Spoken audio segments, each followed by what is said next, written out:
आकाशवाणी गोरखपुर से प्रादेशिक समाचार।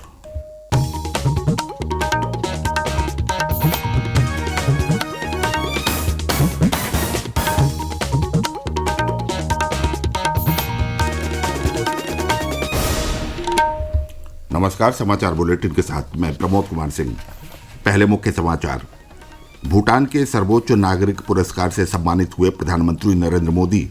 कहा, यह है 140 करोड़ भारतीयों का सम्मान।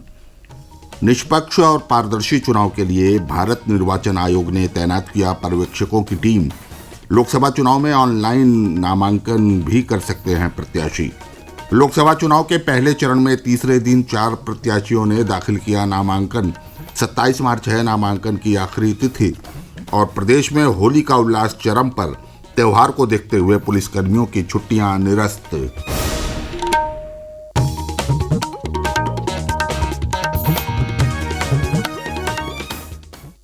अब समाचार विस्तार से। प्रधानमंत्री नरेंद्र मोदी को भूटान के सर्वोच्च नागरिक पुरस्कार order of the Druk Gyalpo से सम्मानित किया गया है। भूटान दौरे पर गए प्रधानमंत्री श्री मोदी को वहां के नरेश जिग्मे खेसर नामग्याल वांगचुक ने कल थिम्पू में उन्हें यह पुरस्कार प्रदान किया। इस मौके पर प्रधानमंत्री ने कहा कि ये उनके जीवन का बहुत बड़ा दिन है। हर पुरस्कार अपने आप में विशेष होता है, लेकिन जब दूसरे देश से पुरस्कार मिलता है तो इससे मालूम चलता है कि दोनों देश सही रास्ते पर आगे बढ़ रहे हैं। प्रधानमंत्री ने कहा कि यह सम्मान उनकी व्यक्तिगत उपलब्धि नहीं है, बल्कि भारत और 140 करोड़ भारतीयों का सम्मान है। भारत निर्वाचन आयोग ने निष्पक्ष और पारदर्शी लोकसभा चुनाव कराने के लिए 2100 पर्यवेक्षकों की टीम तैनात की है। ये पर्यवेक्षक पूरे देश में जिला चुनाव अधिकारियों और रिटर्निंग ऑफिसर पर नजर रखेंगे। निर्वाचन आयोग के दिशा निर्देशों के अनुसार इन पर्यवेक्षकों की प्राथमिकता चुनाव प्रक्रिया के दौरान प्रलोभन या धमकी की किसी भी घटना को रोकना है। ये सुरक्षा बलों की तैनाती की भी निगरानी करेंगे।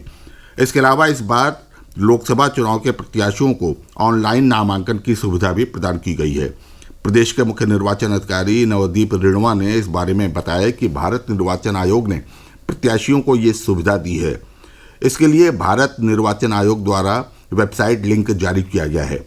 श्री रिणवा ने बताया कि जो प्रत्याशी ऑनलाइन नामांकन करना चाहते हैं उन्हें वेबसाइट suvidha.eci.gov.in पर लॉगिन करना होगा। इसके बाद नामांकन पत्र भरकर उसका प्रिंट निकालकर प्रारूप 1 में रिटर्निंग ऑफिसर द्वारा निर्गत सूचना में इंगित स्थान पर नामांकन दाखिल करना होगा। इसी प्रकार शपथ पत्र भी लिंक के माध्यम से ऑनलाइन भरकर एवं उसके प्रिंट आउट को शपथ पत्र के साथ रिटर्निंग ऑफिसर के समक्ष दाखिल करना होगा। उन्होंने बताया कि ऑनलाइन नामांकन भरने के बाद जमानत धनराशि भी ऑनलाइन जमा करने की सुविधा दी गई है।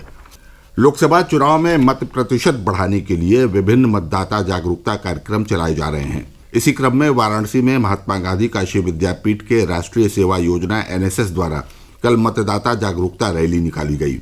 इसके बाद NSS के कार्यक्रम अधिकारियों और स्वयंसेवकों ने मतदान करने की शपथ ली। वहीं चित्रकूट जिले में कम मतदान प्रतिशत वाले बूथों में डोर टू डोर मतदाता जागरूकता कार्यक्रम का शुभारंभ किया गया। शहर के पुराने बाजार रामलीला मैदान से घरों के बाहर मतदाता जागरूकता संबंधी स्टिकर लगाए गए और विशेषकर बुजुर्ग मतदाताओं को मतदान अवश्य करने के लिए प्रेरित किया गया। हमीरपुर के सुमेरपुर थाना क्षेत्र के ग्राम पंचायत अतरैला और मुंडेरा में स्वीप कार्यक्रम के तहत मतदाता जागरूकता रैली निकाली गई। इस मौके पर लोगों को लोकतंत्र को मजबूत करने के लिए मतदान की शपथ दिलाई गई। वहीं अमरोहा में जिलाधिकारी राजेश कुमार त्यागी ने कार्मिक प्रशिक्षण के मास्टर ट्रेनर को मतदान की शपथ दिलाई। इस मौके पर उन्होंने कहा कि मतदाताओं को मतदान के लिए प्रेरित करें और इस महापर्व में अपनी अहम भूमिका निभाएं। वहीं पीलीभीत में अधिकारियों ने दिव्यांगजनों को सक्षम ऐप के बारे में जानकारी दी ताकि वे आसानी से अपने मत का प्रयोग कर सकें।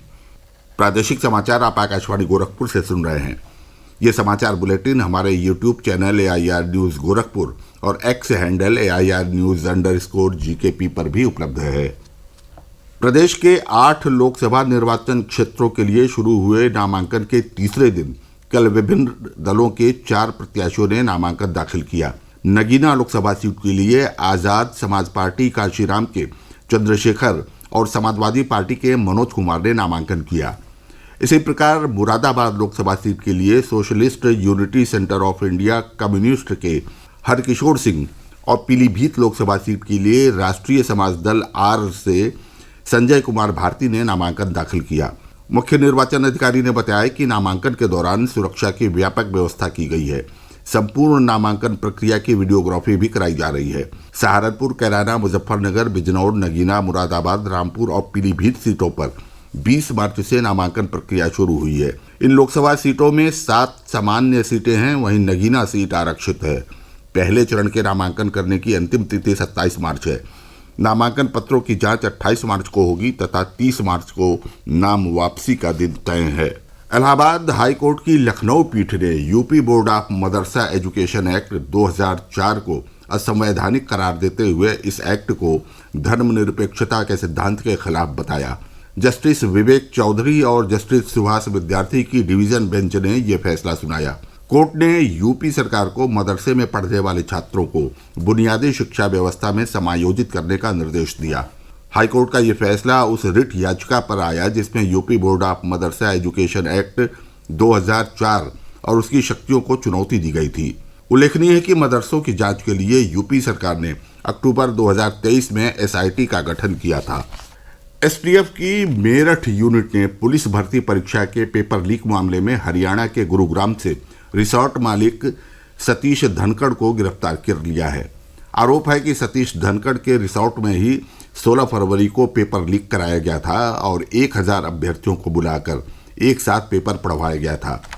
पेपर को आउट कराने की पूरी प्लानिंग भी रिसोर्ट में ही बनी थी। इसमें दिल्ली पुलिस का हेड कांस्टेबल, बिहार का डॉक्टर समेत अन्य शहरों से सालवर आए थे। एसटीएफ मेरठ के अपर पुलिस अधीक्षक ब्रिजेश सिंह के अनुसार सतीश धनखड़ को कंकड़खेड़ा थाने लाकर पूछताछ की जा रही है।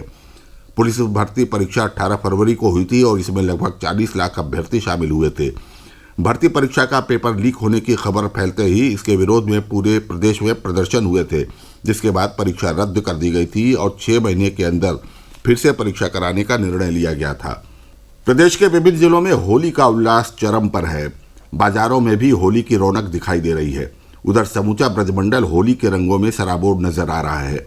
वहां के प्रमुख श्री कृष्ण जन्मभूमि मंदिर, वृंदावन के ठाकुर बांके बिहारी मंदिर और इस्कॉन मंदिर समेत अन्य मंदिरों में श्रद्धालु अपने आराध्य को साक्षी मानते हुए अबीर गुलाल से होली खेल रहे हैं। श्रद्धालुओं की भारी भीड़ को देखते हुए जिला प्रशासन ने सुरक्षा के कड़े इंतजाम किए हैं। वाराणसी और पीलीभीत जिले में बाजारों में भी खास रौनक और उत्साह का माहौल है। पीलीभीत के पूरनपुर स्थित शिव शक्ति धाम मंदिर में महिलाओं ने भजन कीर्तन करके भगवान के साथ फूलों की होली खेली। इस बीच होली के मद्देनजर 27 मार्च तक प्रदेश के सभी पुलिसकर्मियों की छुट्टियां निरस्त कर दी गई हैं। प्रदेश पुलिस के डीजीपी प्रशांत कुमार ने इस संदर्भ में सभी police commissioner, ADG zone, IG range और जिलों के कप्तानों को निर्देश भेजा है। अपने निर्देश में डीजीपी ने कहा है कि होली पर पुख्ता सुरक्षा व्यवस्था के लिए पुलिसकर्मियों के अवकाश स्वीकृत न किए जाएं। साथ ही जो पुलिसकर्मी अवकाश पर हैं उन्हें वापस बुला लिया जाए। केवल विशेष परिस्थितियों में ही उच्च अधिकारियों की अनुमति से ही अवकाश स्वीकृत किए जाएं। भारतीय अंतरिक्ष अनुसंधान संगठन इसरो ने कल सुबह कर्नाटक के चित्रगुप्त परीक्षण रेंज से रीयूजेबल लॉन्च व्हीकल पुष्पक की सफलतापूर्वक लैंडिंग की। इसरो के अध्यक्ष एस सोमनाथ ने सोशल मीडिया संदेश में अंतरिक्षयान के पूरी तरह से ऑटोमेटिक मोड में संचालन, लैंडिंग और ईंधन प्रबंधन के लिए टीम को बधाई दी।